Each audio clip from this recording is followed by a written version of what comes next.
चौथी वर्सुकी rain forest challenge of road motor सर्त गोंयांत सुरू जाल्या।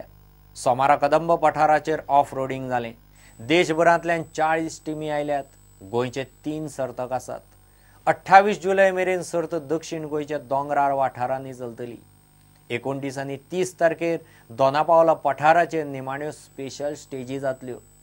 सर्त जिखतल्यांक मलेशियांत RFCंत एंट्री मेळटली।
आनी इतल्यान बुलेटिन हांगाच सोंपता।